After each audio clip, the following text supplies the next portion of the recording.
అన్న మీరు ఎందుకు ట్రాక్టర్ అడ్డం పెట్టారు అన్న మీరు రోడ్డుకి లేదు. ఇప్పుడు ఇలా నిన్న బండ్లు మొన్న వచ్చిన బండ్లు రోడ్డు దించారు. మా బండ్లు అన్నీ పక్క పెట్టేసి వాళ్ళు ఏమంటారు 5 బండ్లు దించుతాం మేము దించమంటారు. దానికి ఎందుకు నిన్న 4 గంటలకే బంద్ చేసుకుని పోయారు. వాళ్ళు వచ్చుడు 10 గంటలకు వస్తారు. 10 గంటలకు వచ్చేసరికి ఇప్పుడు వచ్చి సిగ్గొట్టి పాస్ ఆపేయాలని మళ్ళీ ఇద్దరు రావాలి. మళ్ళీ ఇద్దరు చూసుకున్నాక లెక్క ఎవరి దాకా అయినా మేము అనాలి. ఇప్పుడు ఎన్ని రోజులు మీరు వచ్చి? ఇప్పుడు 2 days అయిపోతుంది. 2 days అయిపోతుంది. అందుకే ఫోన్ చేసినాం, వస్తానని నచ్చలేదు. MRO phone లేపలేదు.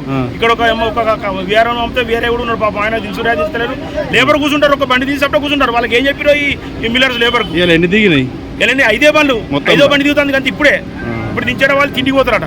తిండి పోయి వచ్చినాక మళ్ళీ 3 బండ్లు తీస్తారు. 4-5 గంటలకు మీరు టిఫిన్ ఏమైనా తెచ్చుకున్నారా? సమోసాలు అంతా తిన్నా అన్ని వచ్చినాయి. సెంటర్కి పెడితే కిరాయి పడుతుందా మరి ఎట్లా? కిరాయి సీట్లు పట్టుకొని సిద్దిపేట పోయే వరకు అయ్యో 1-2-3 నెలలకు వస్తాయి అవి. అంతేనా? ఇప్పుడు మళ్ళీ కాలు అవుతారా అని మీరు ఇట్లా రోడ్డు అడ్డం ధర్నా చేస్తారు. ఎవరు ఫోన్ చేసి ఎవరు రెస్పాన్సిబిలిటీ లేదు. ఎవరు పార్ట్నర్ వాళ్ళకు ఉంటుందో అర్థమైతే కటింగ్. ఇవాళ పొద్దున విలేకరులు వచ్చారు, అన్ని తీస్తామని చెప్పారు.